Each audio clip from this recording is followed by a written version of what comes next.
Hey guys, welcome to all of you in RMS classes. आज हम लोग पढ़ने वाले हैं unit and measurement class 9 physics का फर्स्ट चैप्टर है। फर्स्ट चैप्टर जिसे हम कहते हैं और जो आपको हर बोर्ड के लिए उपयोगी साबित होगी। इसका अंदाजा आप इस बात से लगा सकते हैं कि आपको इसमें एनसीईआरटी से लेकर के पियर्सन तक के जितने भी नोट्स होंगे या जितने भी पॉइंट होंगे हर बात आपको बताई जाएगी। और इसको पढ़ने से पहले हम लोग जान जाते हैं कि आखिर हम लोग आज इस वीडियो में क्या क्या पढ़ने वाले हैं। तो सबसे पहले आपको पढ़ाई है, आपको यूनिट एंड मेजरमेंट के यानी फिजिक्स का इंट्रोडक्शन होगा। उसके बाद फिर टाइप ऑफ फिजिकल क्वांटिटी आपको बताई जाएगी, फिर फंडामेंटल क्वांटिटी क्या होती है, फिर डेफिनेशन ऑफ बेस यूनिट, फिर यूनिट लिखने का तरीका क्या होता है, रूल्स ऑफ राइटिंग यूनिट, फिर टाइप्स ऑफ यूनिट, यूनिट्स के प्रकार कितने होते हैं, फिर डायमेंशन ऑफ फिजिकल क्वांटिटी, फिर सिग्निफिकेंट फिगर, फिर राउंडिंग ऑफ डिजिट, और उसके बाद फिर कन्वर्जन ऑफ यूनिट, और उसके बाद फिर लास्ट में सिंपल यूनिट। मैंने एक दो टॉपिक छोड़ दिया है जिसमें बर्नियर स्केल आते हैं, ठीक है। तो मेनली बर्नियर स्केल है जो बाबू, वह तुमको ना आईआईटी के सिलेबस में पूछा जाता है ना नीट के सिलेबस में पूछा जाता है, ठीक है। आप आईआईटी यदि कर लेते हैं तो उसके बाद के जो यूनिवर्सिटी या कॉलेज में आप जाइए वहां पर आपको इस चीज के पढ़ने की जानकारी, ठीक है। तो हम लोग उस सिलेबस को टच नहीं करेंगे, ठीक है। तो सबसे पहले हम लोग आ जाते हैं इंट्रोडक्शन पर। चलिए, तो सबसे पहले हम लोग आ जाते हैं इंट्रोडक्शन के ऊपर, ठीक है बाबू। तो इंट्रोडक्शन में आखिर हमको पढ़ना क्या है, तो सबसे पहले हम फिजिक्स का इंट्रोडक्शन लेते हैं कि यार फिजिक्स है क्या, व्हाट इज फिजिक्स। तो फिजिक्स क्या है बाबू, मैंने एक डिफिनीशन में एक बताने का प्रयास किया है कि physics is the study of nature and it's law according to some basic law and revealing this law of nature from the observed event is physics। तो इस कथन का मतलब है कि फिजिक्स क्या है, नेचर को पढ़ने का तरीका है, ठीक है। और इसको हम कैसे पढ़ते हैं बाबू, इसे एक हम नियम कानून से पढ़ते हैं। इसका एक क्या है, बेसिक नियम है, और इस नियम के ही एक जो विस्तृत रूप है वही क्या है, फिजिक्स है। जैसे सेब का जमीन पर गिरना क्या होता है, एक नेचर की घटना है, और इस नेचर को हमने किस नियम से पढ़ रहे हैं, न्यूटन के लॉ से पढ़ रहे हैं। उसके बाद फिर इससे हमें क्या जानकारी मिला, ग्रेविटेशन की जानकारी मिला, ठीक है। यही क्या है, फिजिक्स है। और फिजिक्स और मैथ को बाबू एक दो कोऑर्डिनेशन है, यानी दोनों भाई बहन जैसे हैं। यानी मैथमेटिक्स और is a language of physics. यदि आपको मैथ वीक है तो फिजिक्स स्ट्रॉन्ग नहीं हो सकता है, ठीक है। इसका सिंपल रीजन। अब हम लोग आ जाते हैं उसके बाद वाले टॉपिक पर की। चलिए, तो हमने इंट्रोडक्शन को डन कर लिया है, ठीक है। अब हम लोग आगे बढ़ जाते हैं किस पर, टाइप ऑफ फिजिकल क्वांटिटी या फिजिकल क्वांटिटी है क्या, ठीक है। हम सबसे पहले आ जाते हैं कि फिजिकल क्वांटिटी है क्या बाबू।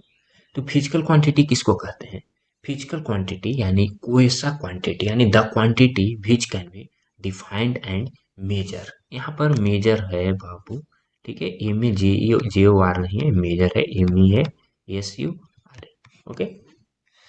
तो the quantity which can be defined and measure are called physical quantity, ठीक है। और फिजिकल क्वांटिटी के कितने टाइप होते हैं, टाइप इसका अलग अलग भी हो सकते हैं, ठीक है।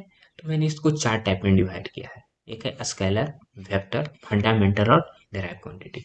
आपको मेनली मिलेंगे क्या, फंडामेंटल और डेराइव क्वांटिटी। मैंने स्केलर और वेक्टर में भी दोनों को बांट दिया है, ठीक है। अब हम बारी बारी से देखते हैं कि स्केलर क्या होता है, वेक्टर क्या होता है, फंडामेंटल क्या होता है और डेराइव क्वांटिटी क्या होता है, ठीक है। तो हम सबसे पहले आ जाते हैं फर्स्ट पॉइंट पर। फर्स्ट पॉइंट में मैंने समझाया कि बेस और फंडामेंटल क्वांटिटी किसको कहते हैं। तो यहाँ पर तुमको बताया गया है कि बेस और fundamental quantities are a group of physical quantity. तो बेस और फंडामेंटल क्वांटिटी क्या है, ग्रुप ऑफ फिजिकल क्वांटिटी है, जो क्या है, इंडिपेंडेंट होता है किससे, ईच अदर से, यानी एक दूसरा से वो सारे क्या होते हैं, इंडिपेंडेंट होते हैं यानी स्वतंत्र होते हैं। Such that all other physical quantity can be derive from there. और क्या कर रहा है कि ये तो एक दूसरे से स्वतंत्र होते हैं और क्या करते हैं, या आपस में मिलजुल कर क्या करते हैं, नए क्वांटिटी का ही निर्माण करते हैं, ठीक है। और वही नए क्वांटिटी को हम क्या बोलते हैं, डेराइव क्वांटिटी बोलते हैं, ठीक है बाबू। चलो, तो फंडामेंटल क्वांटिटी तुम लोग को उम्मीद करता हूँ कि समझ गए होगे। अब हम देख लेते हैं कि इसका प्रकार कितने होते हैं, ठीक है। तो फंडामेंटल क्वांटिटी कितने प्रकार के होते हैं बाबू, 7 प्रकार के होते हैं। दे आर 7 बेस क्वांटिटी या फंडामेंटल क्वांटिटी बोले, in inverse remaining is derived quantity, ठीक है। चलो, तो यहाँ पर है। और इन दोनों क्वांटिटी के अलावा वो फंडामेंटल और ड्राइव क्वांटिटी के अलावा भी तुमको एक क्वांटिटी पढ़ना रहेगा, सप्लीमेंट्री क्वांटिटी। ठीक है, क्या पढ़ना है? Supplementary quantity. इसको हम किसी में भी नहीं रखते, ना तो है बेस में रखा था है, नहीं तो है डिराइव में रखा था है। ठीक है, इसका नाम हो जाता है, एक का नाम हो जाता है प्लेन एंगल। ठीक है, तुम सब लोग नोट आउट करते चलो। एक हो जाता है प्लेन एंगल और दूसरा हो जाता है सॉलिड एंगल। ठीक है, प्लेन एंगल का जो है यूनिट हो जाता है तुमको, प्लेन एंगल का यूनिट जो हो जाता है वह रेडियन होता है। ठीक है, और सॉलिड एंगल का जो यूनिट हो जाता है वो क्या होता है? स्टेरेडियन होता है। ठीक है, STARDI। ओके, चलो अब हम लोग देखते हैं कि सात को जो बेस क्वांटिटी क्या होता है, तो लेंथ हो गया। लेंथ का ऐसा यूनिट क्या होता है? मीटर। ऐसा यूनिट क्या होता है, इसकी चर्चा में मैं आगे नेक्स्ट टॉपिक में, यानी जो नेक्स्ट वीडियो को यदि आप आगे बढ़िया तो उसमें आपको मिल जाएगा कि ऐसा यूनिट क्या होता है, और सिंबल को हम कैसे हम लिखते हैं इसकी भी जानकारी तुमको मिलेगी। ठीक है, मैंने इसमें तुमको बताया है, देख लो यहाँ पर हो टाइप ऑफ यूनिट, और यहाँ पर तुमको मिला क्या है, रूल्स ऑफ राइटिंग यूनिट्स में। ठीक है, ये 5 और 6 टॉपिक जब भी हम पढ़ेंगे तो उसमें चले। तो मैंने तो 2 टॉपिक पढ़ लिया, तीसरा टॉपिक क्लियर कर लिया है। अब हम लोग चौथे टॉपिक पर आगे बढ़ेंगे। तो अभी हम बढ़ते हैं, तो लेंथ का ऐसा यूनिट क्या होता है, ये तुमको याद करना पड़ेगा बाबू। ठीक है, लेंथ का यूनिट क्या होता है? मीटर होता है, मास का किलोग्राम, टाइम का सेकंड, इलेक्ट्रिक करंट का एम्पियर, टेम्परेचर का केल्विन, ल्यूमिनस इंटेंसिटी का कैंडेला, और अमाउंट ऑफ सब्सटेंस का मोल। ये सब का सिंबल है। ठीक है, और हिंदी में जाना चाहो तो ल्यूमिनस इंटेंसिटी का हिंदी हो जाता है ज्योति तीव्रता। ठीक है, इसका हिंदी क्या हो जाता है? ज्योति तीव्रता। ठीक है, और क्या होता है? अमाउंट ऑफ सब्सटेंस क्या क्या होता है? पदार्थ की मात्रा। ओके, चलो आगे बढ़ते हैं। ये सबका सिंबल है, संकेतिक रूप है। अब हम बढ़ जाते हैं बाबू, क्या कहते हैं? स्केलर क्वांटिटी किसको कहते हैं? तो स्केलर क्वांटिटी किसको कहते हैं बाबू? ये quantity that has only magnitude is called scalar quantity. ठीक है, वैसा क्वांटिटी जिसमें सिर्फ कहो मैग्नीट्यूड हो, और जिसमें कहो मैग्नीट्यूड और डायरेक्शन दोनों, उसको हम क्या कहेंगे बाबू? Vector quantity. ठीक है, दोनों का एग्जाम्पल हो गया स्केलर का, और तुमको स्केलर और वेक्टर का डिटेल में जो है चर्चा है तुमको क्लास 11th में। ठीक है, तो वहां पर तुम ज्यादा डिटेल में जानोगे कि वेक्टर क्या होता है, वेक्टर कैसे होता है। ठीक है, अभी सिर्फ हमको इतना ही जानना है कि स्केलर क्वांटिटी कहते किसको है, वेक्टर क्वांटिटी कहते किसको है, इसका एग्जाम्पल क्या क्या होता है, बस और कुछ नहीं जानना है। ठीक है, तो और इसका स्केलर क्वांटिटी में एक और पॉइंट हो जाता है क्या है कि स्केलर क्वांटिटी को हम अलजेब्रिक रूल से जोड़ते हैं। अलजेब्रिक रूल किसको कहते हैं? अलजेब्रिक रूल यानी 2 + 2 जैसे 4 हो गया ना, ये अलजेब्रिक रूल। ठीक है, और वेक्टर क्वांटिटी को कैसे हम जोड़ते हैं? लॉ ऑफ पॉलीगन या वेक्टर। तो यदि ये ऐसे, ठीक है, मान लीजिए ए, इसको हम वेक्टर मान लिए, इसको बी वेक्टर मान लिया, यहाँ पर बी, तो ए वेक्टर प्लस बी वेक्टर यदि हमको इसको जोड़ने के लिए करा हो तो हमको टेंजेंट निकालना पड़ेगा। तो यहाँ पर क्या हो जाएगा, इसको यदि मैग्नीट्यूड पर चले तो ए स्क्वायर प्लस बी स्क्वायर ऐसे करके निकलता है। ठीक है, इसको हम क्या बोलते हैं? लॉ ऑफ पॉलीगन या वेक्टर। ओके, ये तुमको आगे नेक्स्ट क्लासेस में पढ़ना है। आगे बढ़ सकते हैं। अब next topic definition of base unit. ठीक है, तो डिफिनीशन ऑफ बेस यूनिट जो है, यानी सबको हमने डिफाइन किया है, सेकंड से लेकर के कैंडेला तक के। तो इसमें जो है तुमको सबसे पहले जानकारी जो है क्या करनी है, सबको याद करना पड़ेगा। ठीक है, इसमें समझने का कोई टॉपिक नहीं है। ठीक है, डेफिनेशन ऑफ बेस यूनिट यानी 1 सेकंड को हम कैसे डिफाइन करते हैं? तो 1 सेकंड वह समय अंतराल है, ये हिंदी में भी है, इंग्लिश में भी है। 1 सेकंड वह समय अंतराल है जिसमें CGM CS133 एटम उत्सर्जित एक विशेष तरंग दैर्ध्य वाले विकिरण को इतना कंपन के बराबर होता है। ठीक है, और सेकंड को हम डिफाइन इंग्लिश में ही सेम चीज है, 1 second is the time taken by a CGM atom to complete इतना वाइब्रेशन। ये तो सेकंड का डिफिनेशन हो गया। मीटर का डिफिनेशन है कि 1 मीटर वह दूरी है जो प्रकाश द्वारा 1 सेकंड के इतनावें भाग में अपने निर्वात में तय करती है। ठीक है, यह हो गया मीटर का हिंदी में, मीटर का इंग्लिश में। फिर यहाँ पर क्या है? द्रव्यमान यानी किलोग्राम का डिफिनेशन क्या करा है कि फ्रांस के सिबरिस नामक स्थान है, ठीक है, जहां पर क्या करा है, प्लेटिनम इरिडियम मिश्र धातु के बने हुए एक बेलन है, उसका द्रव्यमान क्या कह रहा है, क्या है? 1 किलोग्राम। उसी को मानक किलोग्राम भी कहा जाता है। ठीक है, चलो, यही इसका भी इंग्लिश में भी है। आगे बढ़ते हैं। यहाँ पर एम्पियर को डिफाइन किया गया है कि यदि दो लंबे और पतले तारों को निर्वात में 1 मीटर की दूरी पर समानांतर रखा जाए और उसमें विद्युत धारा का प्रवाह किया जाए तो विद्युत धारा का परिणाम जो है क्या होता है, एम्पियर कहते हैं। वो उसकी मात्रा कितनी होती है, 1 एम्पियर। ठीक है, यही एम्पियर को डिफाइन किया गया है। इसमें एक अलग तरीके से भी डिफाइन किया है क्या, 1 ampere is the current which if maintained in two straight parallel conductors of infinite length of negligible circular cross section। Cross section मतलब क्या होता है, ये गोलाकार यानी सर्कल है, उसके एरिया को क्रॉस सेक्शन बोलते हैं। And placed 1 metre apart in vacuum would produce a force equal to 2 × 10⁻⁷ newton per metre of length. ठीक है, कैंडेला को कैसे डिफाइन किया गया, कैंडेला उस प्रकाश स्रोत के किसी दिशा में जो तीव्रता है और तरंग दैर्घ्य के का रंग का प्रकाश उत्सर्जित करता है तथा उस दिशा में एकांक घन कोण में उत्सर्जित किरण फ्लैक्स वाट इतना स्ट्रेडियन होता है। ठीक है, चलो पहले ही मैंने कहा है कि जितनी भी डिफिनीशन है बेस यूनिट का, ये तुमको याद करने का, इसमें समझने का कोई टॉपिक है ही। ठीक है, इसमें भी है मोल का डेफिनेशन। तो mole is the amount of substance of a system which contains as many elementary entities as there are atoms in 0.012 kilogram of carbon. नहीं तो इसी को हम बोल सकते हैं क्या, 12 ग्राम ऑफ। केल्विन को डिफाइन किया गया है कि kelvin is the fraction of 1/273.16 of the thermodynamics temperature of the triple point of matter. 1 kelvin, एक और डेफिनेशन है कि 1 kelvin is the temperature that makes the Boltzmann constant to be 1.38064 गुना 10⁻23। 1023 नहीं है, क्या है, 10⁻20। ठीक है, चलो तो हमने क्या क्या पढ़ लिया बाबू, टाइप ऑफ यूनिट्स पढ़ लिया है। अच्छा सॉरी, अभी यहाँ पर हमें अभी डिफिनेशन ऑफ बेस यूनिट हुआ है। अभी हमें रूल्स ऑफ राइटिंग यूनिट्स और टाइप ऑफ यूनिट्स न पढ़ने हैं। चलो अब उस पर आते हैं। सबसे पहले कौन है, हाँ, रूल्स ऑफ राइटिंग यूनिट। तो यहाँ पर देख लो रूल्स ऑफ राइटिंग यूनिट कि हम राइटिंग यूनिट को जो हम रूल लिखने का तरीका क्या है, ठीक है, उसको हम देखते हैं। तो यहाँ पर है, सबसे फर्स्ट पॉइंट पर आते हैं, इसको 4 पॉइंट में डिवाइड किया। सबसे first point, the symbol for a unit which is named after a scientist should start with an upper case letter. यानी जितनी भी यूनिट है उनका यूनिट यदि वैज्ञानिक के नाम से शुरू हो रहा हो, ठीक है, तो उसको हमेशा हम क्या लिखेंगे, कैपिटल में लिखेंगे। तो यहाँ पर देख लो, जैसे न्यूटन आता है, फोर्स का न्यूटन होता है, तो न्यूटन को हमें क्या लिखना है, कैपिटल में लिखना है। जूल को हमें क्या लिखना है, कैपिटल में लिखना है। पास्कल को हमें क्या लिखना है, फर्स्ट लेटर कैपिटल में लिखना है। केल्विन को हमें क्या लिखना है, कैपिटल।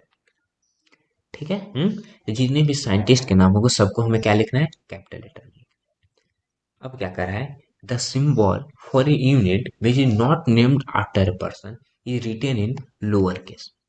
ठीक है, यानी जो कह रहा है साइंटिस्ट के नाम के साथ नहीं है तो उसको हमें क्या लिखना है, लोअर केस में। जैसे स्मॉल एम मीटर का लिखना है, मोल का MOL, सेकंड का स्मॉल एस लिखना है। ठीक है, अब क्या कर रहा है कि यदि हमें यूनिट को संकेत में नहीं फुल फॉर्म में लिखना है तो unit should start with lower case letter. ठीक है, हमेशा क्या रहेगा यार, लोअर केस लेटर में स्टार्ट हो। जैसे मीटर हो गया, जूल हो गया, सेकंड हो गया, हर्ट्ज हो गया, न्यूटन भी यहाँ पर स्मॉल। आगे बढ़ जाओ, symbol of a unit should not be in plural form. ठीक है, यानी 500 मीटर्स को यदि हमें लिखना है तो हमें कैसे लिखेंगे, should be written as 500 metre, ऐसे ही 500 मीटर्स ऐसे नहीं लिखना है। ठीक है, यानी ये यूनिट का प्लूरल फॉर्म नहीं होता है। ठीक है, हम न्यूटन में एस नहीं लगा सकते। यदि न्यूटन में तुम एस लगा दोगे तो कहा जाएगा न्यूटन सेकंड हो जाएगा। ठीक है, न्यूटन का कोई प्लूरल नहीं। नेक्स्ट पॉइंट क्या है, यानी 5 number point, a compound unit obtain from two unit of two or more physical quantity is written either by putting a dot or leaving a space between symbols of two unit. यदि तुमको Newton metre लिखना है तो या तो ऐसे लिख लो Newton metre, नहीं तो तुम क्या लिखो, ऐसे लिखो। ठीक है, और कोई तरीका ये कंपाउंड यूनिट का लिखने का नहीं है। तो उम्मीद करता हूँ बाबू कि तुम लोगों को रूल जो है यूनिट लिखने का समझ में आ गया। ठीक है, तब हम लोगों ने एक टॉपिक और डिस्कस कर लिया है। क्या डिस्कस कर लिया, रूल्स ऑफ राइटिंग यूनिट। अब हम चलते हैं टाइप ऑफ यूनिट के ऊपर। टाइप ऑफ यूनिट क्या है,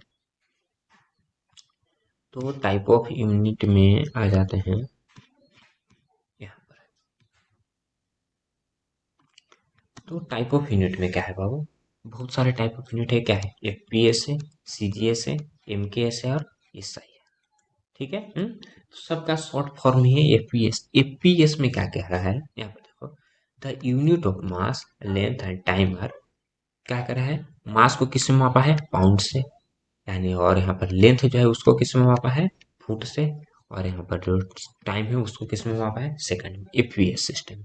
सीजीएस सिस्टम में तुमको क्या करें, मास लेंथ और टाइम को कैसे मापा है, मास को किस में मापा है, ग्राम में, लेंथ को किस में मापा है, सेंटीमीटर में, और टाइम को किस में मापा है, सेकंड में। एमकेएस सिस्टम में भी क्या है, इसमें भी मास को किस में मापा है, किलोग्राम में, लेंथ को मीटर में, टाइम को सेकंड में। ठीक है।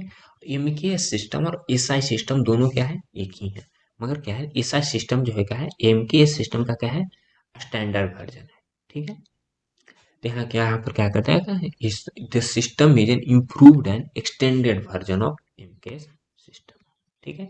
इसमें तुमको क्या है, 7 फंडामेंटल क्वांटिटी को डिफाइन किया गया है और 2 सप्लीमेंट्री क्वांटिटी को। इसकी चर्चा मैंने पहले ही कर चुका है। ठीक है। चलो अब आगे बढ़ जाते हैं। इसमें आगे तुमको क्या करना है, डायमेंशन ऑफ फिजिकल क्वांटिटी हमें पढ़ना। ठीक है। तो हम डायमेंशन ऑफ फिजिकल क्वांटिटी पर आते हैं।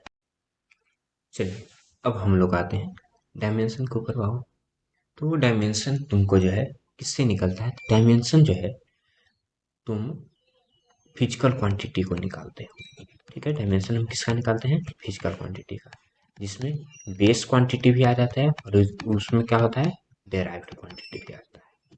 ठीक है। तो जितनी भी बेस क्वांटिटी है सबका भी डायमेंशन होता है, और डिराइव क्वांटिटी का जो डायमेंशन होता है वो क्या होता है, बेस क्वांटिटी के मदद से किया जाता है। मगर बेस क्वांटिटी में भी डायमेंशन निकालने में मेनली 3 चीज की जरूरत पड़ती है, एम एल टी। ठीक है। यानी मास, लेंथ एंड टाइम। इसके मदद से तुम किसी भी फिजिकल क्वांटिटी, और इसके साथ में मदद करने में कौन काम देता है, बेस क्वांटिटी। ठीक है। इन यानी बेस क्वांटिटी की मदद से तुम किसी भी यूनिट का, यानी किसी भी फिजिकल क्वांटिटी का डायमेंशन तुम निकाल सकते हो, और इसके साथ तुम यूनिट भी निकाल सकते हो। तो हम सबसे पहले आ जाते हैं, निकालते हैं कैसे। तुम कुछ का एग्जांपल ले लेते हैं, जैसे हम फोर्स ले लेते हैं। ठीक है। वर्क ले लेते हैं, और एक प्रेशर ले लेते हैं।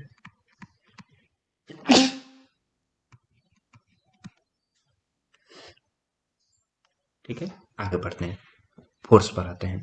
फोर्स का फॉर्मूला क्या होता है बाबू, F बराबर होता है m। ठीक है। तो m से क्या होता है, मास होता है, और a से क्या होता है, एक्सलरेशन। तो एक्सलरेशन को हम तो पहले तो एक्सलरेशन पर भी चलते हैं, यानी एक और हम लिख लेते हैं, एक्सलरेशन, स्पीड, वेलोसिटी। ठीक है। और कौन, मेन में डिस्प्लेसमेंट एक लिख लेते हैं। अब यहाँ पर आ जाओ हम, तो डिस्प्लेसमेंट क्या होता है, डिस्प्लेसमेंट यानी लेंथ ही नहीं होता है एक तरह से। तो डिस्प्लेसमेंट को हम किस में मापते हैं, मीटर से मापते हैं, इतना तक तो हम जानते हैं। और डिस्प्लेसमेंट जो है, यदि नहीं भी जानते तो समझो कि डिस्प्लेसमेंट क्या है, लेंथ होता है। ठीक है। तुमको डिस्टेंस और डिस्प्लेसमेंट मेनली तुमको सेकंड चैप्टर में बताऊंगा। ठीक है। तो अभी मान लो कि लेंथ होता है। ठीक है। तो लेंथ का मैंने क्या कहा है, लेंथ के लिए क्या कहा है, एल है ना, तो एल यहाँ पर लिख लिया। ठीक है। इसका डायमेंशन है, इसका एक और नियम होता है कि उसको हमें क्या लिखना है, बड़ी कोष्ठ में हमें लिखना पड़ता है। ठीक है। हमें क्या करना पड़ता है, बड़ी कोष्ठ में लिखना पड़ता है। अब आ जाते हैं वेलोसिटी। तो वेलोसिटी का फॉर्मूला क्या होता है, डिस्प्लेसमेंट और बटा क्या होता है, टाइम होता है। ठीक है। तो डिस्प्लेसमेंट का भी हमने देखा क्या है, एल ना, और टाइम का क्या होता है, टी होता है। ठीक है। टाइम का क्या होता है, टी होता है, सब कैपिटल में लिखा है। तो यहाँ पर क्या हो जाएगा, एल, और टी ऊपर जाएगा तो क्या हो जाएगा, -1 ना, इसका पावर हो जाएगा -1 हो जाएगा। ठीक है। तो ये हो जाएगा इसका डायमेंशन। जानते हो कि नीचे से ऊपर जाकर जाने पर तो क्या होता है, उसका पावर माइनस में हो जाता है। यदि ऊपर से नीचे टर्म कोई आ रहा है तो उसका भी पावर माइनस में हो जाएगा। यदि माइनस में रहता तो ऊपर जाकर क्या होता, प्लस में। तो वेलोसिटी का डायमेंशन क्या हो जाएगा, एल टी के पावर -1। स्पीड में भी आ जाओ, तो स्पीड में भी क्या होता है, डिस्टेंस। ठीक है। और बटा टाइम ना, बटा टाइम। तो डिस्टेंस का क्या हो जाएगा, या जो डिस्प्लेसमेंट का वही डिस्टेंस का हो जाएगा, टाइम का ही ना। तो यही बड़ी कोष्ट एल, और टी के पावर टी ऊपर जाकर के तो -1 ना, एल टी के पावर माइनस। एक्सलरेशन का क्या होता है फॉर्मूला, एक्सलरेशन का फॉर्मूला ऐसे चेंज इन वेलोसिटी पर टाइम होता है। तभी जान लो कि वेलोसिटी बटा क्या होता है, टाइम। वेलोसिटी का क्या हमने निकाला बाबू, एल टी के पावर माइनस वन, तो एल टी के पावर माइनस वन टाइम का टी ना, ये पुनः जाकर के ऊपर जाकर के क्या हो जाएगा, माइनस एक हो जाएगा, तो माइनस एक का माइनस एक क्या हो जाएगा, माइनस टू ना, तो एल टी के पावर माइनस टू।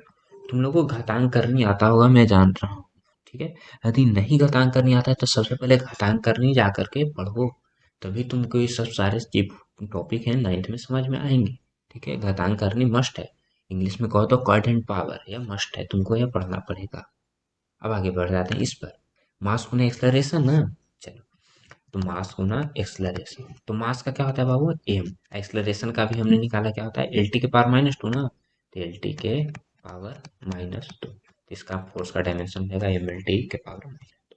वर्क का क्या हो जाता है, वर्क कहा जाता है डब्ल्यू बराबर ए फेस, यानी फोर्स गुना डिस्प्लेसमेंट, तो फोर्स का क्या हो जाएगा, एम एल टी के पावर माइनस टू, डिस्प्लेसमेंट का क्या होता है, एल होता है, इसका क्या हो जाएगा, एम एल टू टी के पावर माइनस, ठीक है। प्रेशर पर आ जाते हैं, प्रेशर का क्या हो जाता है, फोर्स अपॉन एरिया, तो फोर्स का क्या हो जाएगा, एम एल टी के पावर माइनस टू, एरिया का क्या हो जाएगा, एल स्क्वायर हो जाएगा, ठीक है। तो एल स्क्वायर ऊपर जा करके तो माइनस टू ना, यानी पावर पावर घट जाएगा, तो यानी क्या हो जाएगा, एम एल के पावर माइनस वन और टी के पावर, ठीक है। तो उम्मीद करता हूँ कि तुमको डायमेंशन निकालना आ गया होगा, ठीक है। चलो, तुमको और यदि मैं निकालने के लिए दे दूं घर से, तो तुम ये सारे निकाल लेना, एरिया का तो मैंने दे दिया, फिर भी एक हो गया वॉल्यूम, ठीक है। काइनेटिक एनर्जी फॉर्मूला बता देता हूँ, काइनेटिक एनर्जी का क्या होता है, half m v square, potential energy,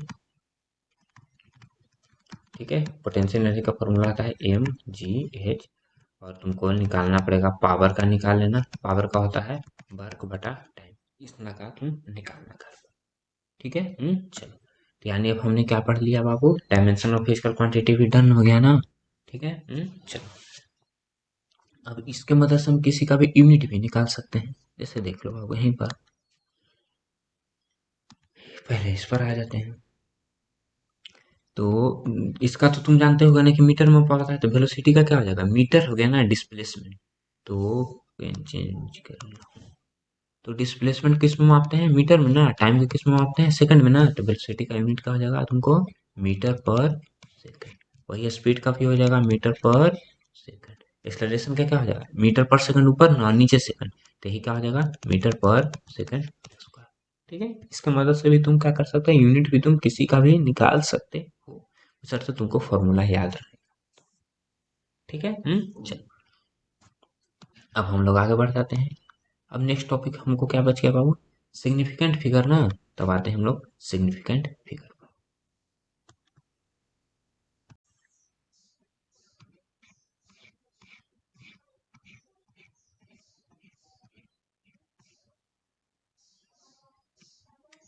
चलो, अब हम लोग आ जाते हैं सिग्निफिकेंट फिगर पर, और सिग्निफिकेंट फिगर को हम निकालते कैसे हैं, उसके नियम का, ठीक है। तो सिग्निफिकेंट फिगर में सबसे पहले हम नियम पर आते हैं इसका, तो सिग्निफिकेंट फिगर क्या होता है, ऑल नॉन जीरो डिजिट्स जो होता है वो क्या होता है, सिग्निफिकेंट फिगर होता है, ठीक है। All non zero digits are significant figure, example में है क्या, वन टू थ्री फोर है, फोर सिग्निफिकेंट, तो ये जितने भी बिना जीरो के नंबर हैं सब किस में ऐड होंगे, सिग्निफिकेंट फिगर। अब जो होगा, इसमें जो है बाकी जितने भी सारे पॉइंट हैं वो सब क्या है, जीरो जो है कैसे सिग्निफिकेंट फिगर में ऐड होता है, ठीक है। तो यहाँ पर देख लो, all zero occurring between non zero digits are significant figure, यहाँ पर तुमको बता दे रहा है कि जितने भी जीरो हैं वो नॉन जीरो डिजिट के बीच में आते हैं, वो सारे क्या आएंगे, सिग्निफिकेंट फिगर में आएंगे, ठीक है। चलो, यदि तुमको मान लिया कि दे दिया जाए कि 10, 100, 24, तो इसमें क्या हो जाएगा, सिग्निफिकेंट फिगर में जीरो को ऐड हम करेंगे, ठीक है। और यही बात जो है तुमको दशमलव वाले के साथ भी दोहरा हो जाएगी, ठीक है। यहाँ पर वन है ना, और यहाँ पर टू है ना, इसके बीच में जीरो आ रहा है, तो इसमें क्या आ रहा है, सिग्निफिकेंट फिगर के में ऐड होगा, ठीक है। चलो, तो ये सेकंड ला तुमको उम्मीद करता हूँ कि समझ गए होगे। थर्ड पर आ जाओ, all zero to the right of the last non zero digit are non significant, क्या कर रहा है कि जितने भी जीरो है क्या आ रहा है, नॉन जीरो डिजिट के लिए राइट में आ रहा है, ठीक है, तो यहाँ पर जो जीरो है क्या है, नॉन जीरो डिजिट के राइट में ना रहा है, तो वह सिग्निफिकेंट फिगर में ऐड नहीं होगा। ठीक है, नियम को ध्यान से सुनना। क्या करा है कि all zero to the right of the last non zero digit are not significant. ठीक है। अब नेक्स्ट में आ जाओ, zero is not significant, all zero to the right of the decimal point and to the left of a non zero digit are not significant. चलो, क्या कर रहा है कि यदि डेसिमल में यहाँ पर तुमको क्या दे दिया है कि जितने भी जीरो है क्या है, डेसिमल के क्या आने चाहिए, राइट में आना चाहिए। और क्या कर रहा है, नॉन जीरो के किस में आना चाहिए, लेफ्ट में आना चाहिए। यहाँ पर ध्यान दो, नॉन सिग्निफिकेंट कब होगा, जब क्या हो जाएगा, डेसिमल के क्या होने चाहिए, राइट में होने चाहिए। ठीक है, और नॉन जीरो डिजिट के क्या होने चाहिए, लेफ्ट में होना चाहिए। तो उस जीरो को हम सिग्निफिकेंट फिगर में ऐड नहीं करेंगे। ठीक है, तो इसमें 0.000123 में सिर्फ 3 सिग्निफिकेंट फिगर में है, क्योंकि 1 2 3 और ये जितने भी जीरो हैं क्या है, डेसिमल के राइट में है, और ये क्या है, क्या कहते हैं, और नॉन जीरो डिजिट के।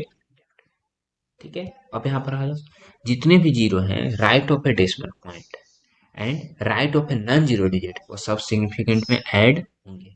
ठीक है, सिग्निफिकेंट में कब ऐड होंगे, जब क्या होगा, नॉन जीरो डिजिट के क्या हुआ, राइट में है, और डेसिमल के भी क्या हुआ, राइट में, तो उसको हम ऐड करेंगे।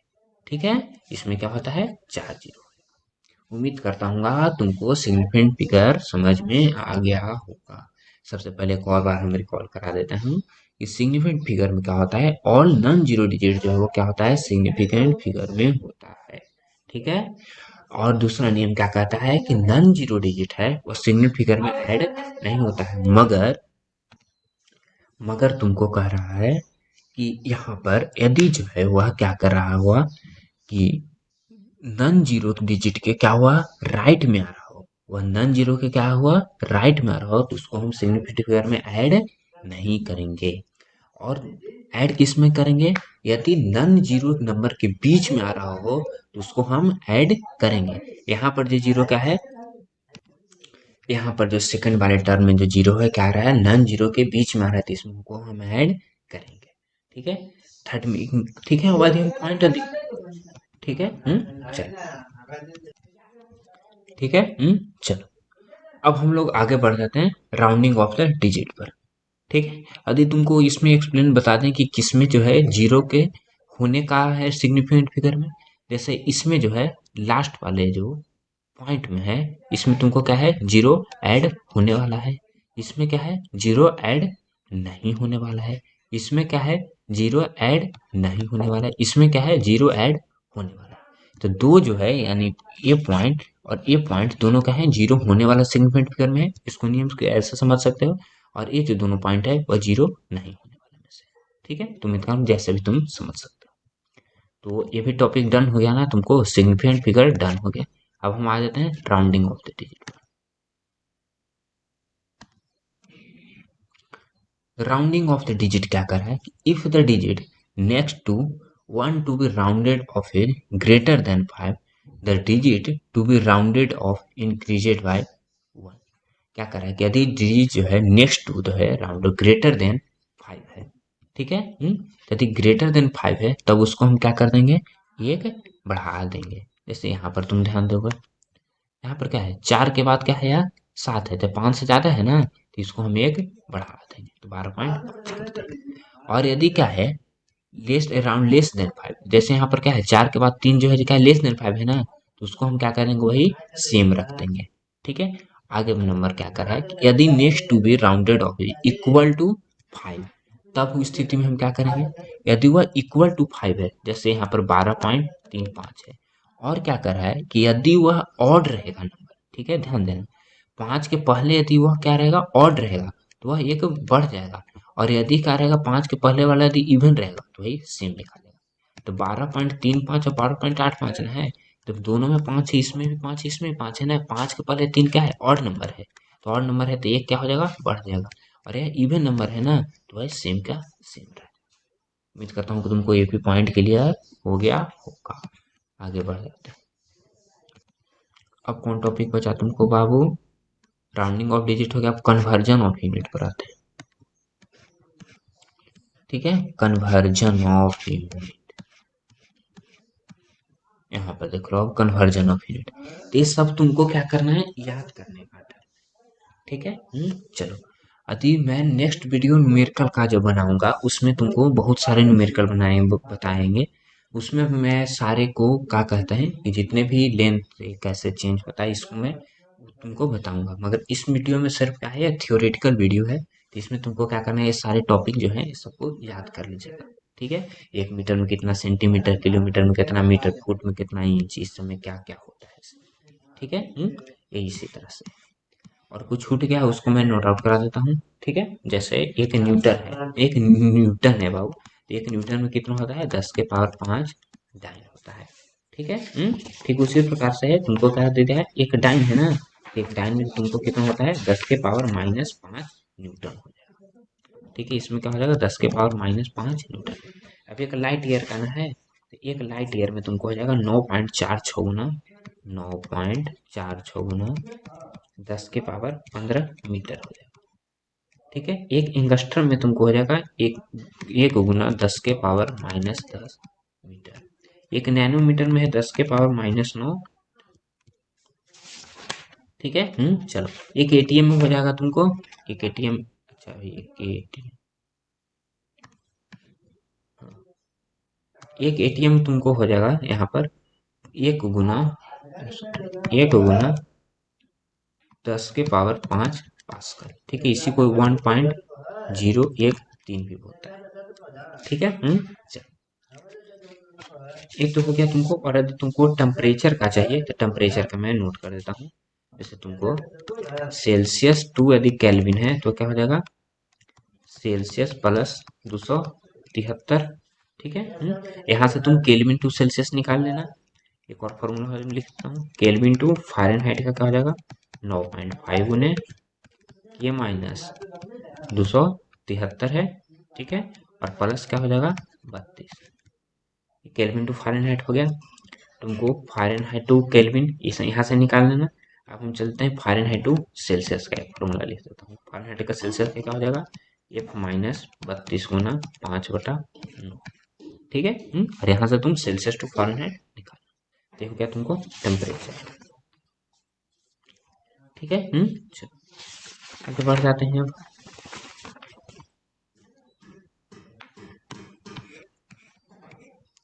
जैसे इसमें ये दोनों कुछ में छूट गया है ना, तो इसको भी नोट आउट कर लेते हैं। जैसे 1 kWh यानी 1 किलो वाट आवर में कितना जूल होता है, सो तो 1 किलो वाट आवर में है जो तुमको अब यहाँ पर हो जाएगा 3.6 गुने 10 के पावर 6 जूल।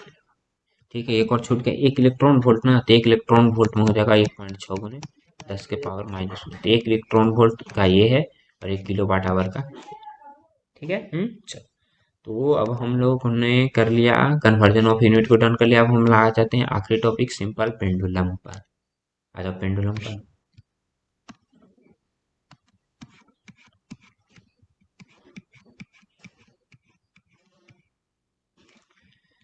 चलो, तो पेंडुलम क्या होता है इसको हम थोड़ा सा सबसे पहले समझ लेते हैं। ठीक है, तो पेंडुलम क्या है, simple pendulum is a mechanical arrangement that demonstrate periodic motion.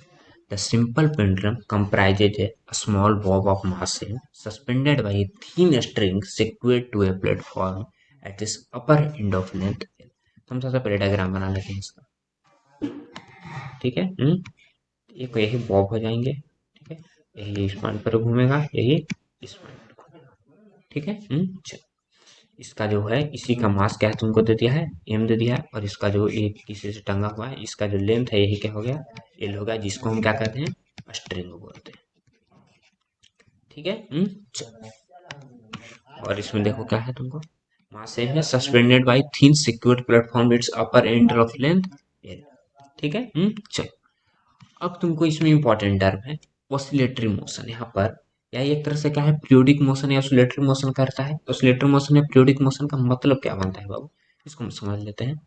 तो यदि एक ही पॉइंट पर बार बार यदि कोई वस्तु जा रहा है, जैसे झूला जो है एक ही पॉइंट पर जाता है फिर वापस आता है, फिर जो वापस जाता है फिर वापस आता है, यदि तुम पेंडुलम के आदि घड़ी देखे होगे, जैसे जिसमें क्या होता है, बजता है कि 12 बजा तो 12 12 घंटे बजा, तो उसमें देखो तो एक ही पॉइंट पर क्या होता है, बार बार क्या रहता है, वह दोहराते रहता है, उसको हम पीरियोडिक मोशन या ऑसिलेटरी मोशन। ठीक है। चलो, अब इसी में आ जाता है तुमको कैसे हम कैसे निकालेंगे। तो ओसिलेशन क्या हो जाएगा, सबसे पहले फुल ओसिलेशन किसको कहेंगे। फुल ओसिलेशन मान लें कि इस पॉइंट ए हो गया, यदि हम इसको पॉइंट बी दे दें, पॉइंट सी दे दें, यदि ए से सी गया एक बार में और फिर सी से ए आया एक बार में, उसी को हम क्या बोलेंगे, फुल ओसिलेशन बोलेंगे। एक बार फिर से दोहरा देता हूँ, ए से सी गया और फिर सी से ए आया, इसमें कितना हो गया, फुल वन ओसिलेशन। ठीक है। चलो, अब यहाँ पर आ जाते हैं। Oscillator motion is defined as the to and fro motion of the pendulum in a periodic motion and the center point of motion in equilibrium position. तो यहाँ पर तुमका क्या है, टू एंड फ्रो यानी बार बार एक ही पद को दोहराते रहे, और सेंट्रल पोजीशन है, पोजीशन जो है इसी को क्या बोलता है, इक्विलिब्रियम पोजीशन बोलता है। ठीक है, यानी यही जो है क्या है, इसका सेंटर पोजीशन है। ये कौन पोजीशन है बाबू, एक्सट्रीम पोजीशन है। ठीक है, ये भी एक्सट्रीम हो जाएगा, और ये भी कौन सा पोजीशन होगा, एक्सट्रीम पोजीशन। अब क्या कर रहा है, the time period of simple pendulum. The time period of simple pendulum में किसको हम डिनोट करते हैं, टी से डिनोट करते हैं। टाइम पीरियड क्या होता है, वन फुल ऑसिलेशन में जितना टाइम लगेगा उसी को हम क्या बोलेंगे, टाइम पीरियड बोलेंगे। ठीक है। वन फुल ऑसिलेशन में जितना टाइम लगेगा उसको हम क्या बोलेंगे बाबू, टाइम पीरियड बोलेंगे। इसको किससे डिनोट करते हैं, कैपिटल टी से डिनोट करते हैं। एम्पलीट्यूड किसको कहते हैं, it is defined as the distance travel by the pendulum for the equilibrium position to one side. तो इक्विलिब्रियम पोजीशन ही ना है, तो इस पॉइंट से जाने में यानी जितना सी तक जाने में उसका डिस्टेंस ट्रेवल करेगा, उसी को हम क्या बोलेंगे, एम्पलीट्यूड। और लेंथ तो तुम जान गए हो, लेंथ क्या होता है बाबू, point of suspension to the centre of the ball, यानी यही हो क्या हो, इसका लेंथ हो गया। तो ये सिंपल पेंडुलम का एक तरह से थ्योरी हो गया। ठीक है। चलो, और इसका एक फॉर्मूला होता है टाइम पीरियड का, यही जो है फॉर्मूला है, तुमको लिखा हुआ है यहाँ पर। ठीक है, टी बराबर 2 पाई बटा ओमेगा नॉट, नहीं तो इसी को हम बोलते हैं क्या, टी बराबर, यही मेन फॉर्मूला होता है, 2 पाई गुने रूट अंडर एल बटा जी। ठीक है, ये फॉर्मूला तुमको याद रखना पड़ेगा, क्लास 9 में इसी की उपयोगिता है। ठीक है। चलो, इतना यदि तुम पढ़ लोगे तो फिर तुमको एनर्जी कंजर्वेशन में एक बार और फिर से हम पेंडुलम पर चर्चा करेंगे, जिसमें तुमको काइनेटिक एनर्जी और पोटेंशियल एनर्जी बताएंगे उसका बाद। ठीक है। चलो, तो उम्मीद करता हूँ कि तुम लोगों को पूरे जितने भी यूनिट एंड मेजरमेंट है उस सब टॉपिक टच हो गया होगा। सारे क्वेश्चन को अब हम लोग सॉल्व करने पर आ जाते हैं। ठीक है, तो आज की इस वीडियो में इतना ही रहेगा। नेक्स्ट वीडियो में आपको मेजरमेंट से जितने भी न्यूमेरिकल हो सकते हैं, ठीक है, उन सभी न्यूमेरिकल को हम लोग क्या करेंगे, सॉल्व करेंगे। ठीक है, तो आप बने रहिएगा इसी के साथ, और हम लोग मिलते हैं नेक्स्ट वीडियो में। ठीक है, तब तक के लिए टाटा बाय बाय।